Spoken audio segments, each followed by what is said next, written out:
हथ मथे करे भेज दस्तगीर जो नारो मुंहिंजो पीर मुर्शिद आशिक़ अली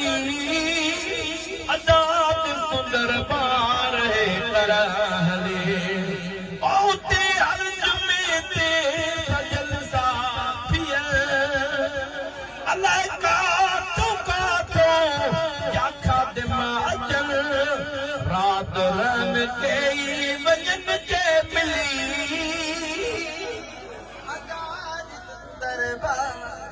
राजा तो सुभान राजा ना मुंहिंजो पीर मुर्शिद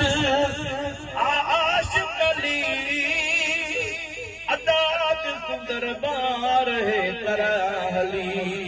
अॻिते शेर हले मुझे पीर का मिले जिधर बाहर कद से अरे गाल सची दे प्यार ॾिठो जे हिन लफ़्ज़नि ते उहो दस्तगीर जो नारो ॿुधाईंदो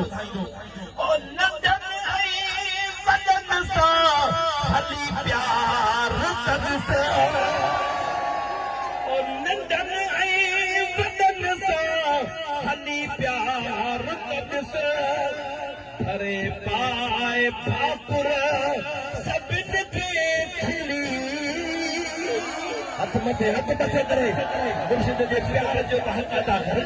इश्क वारे सीने जो नार लगाए भेज दस्तगीर मुंहिंजो पीर मुर्शिद आशिक़ अली अदात सुंदर बार है करहली ॾाढा रड़ करे सुभान अल्लाह हली पे सगिया चरिया जा पुछल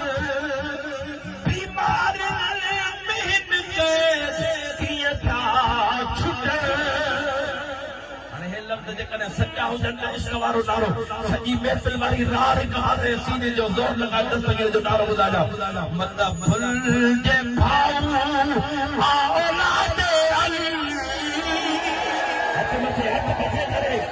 अली है कड़ी ताकत क्रास करे आवाज मुंहिंजो पीर मुर्शिद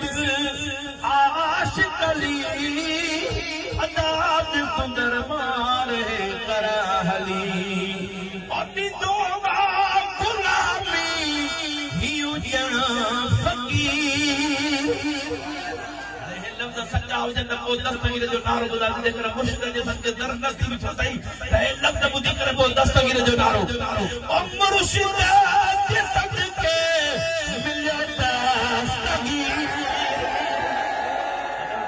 के दस्तगीर जो कर किथा मिलियो के असांखे मिलियो मुर्शिद मोहम्मद आशिक़ शाह जीलानी भई लफ़्ज़ सच्चा हुजनि त नारो त दस्तगीर जो ॿुधा न मुर्शिद जे संग के मिलियो दस्तगीर नवाबाजी कई खुदा किस्मत भली अदात सुंदर बार है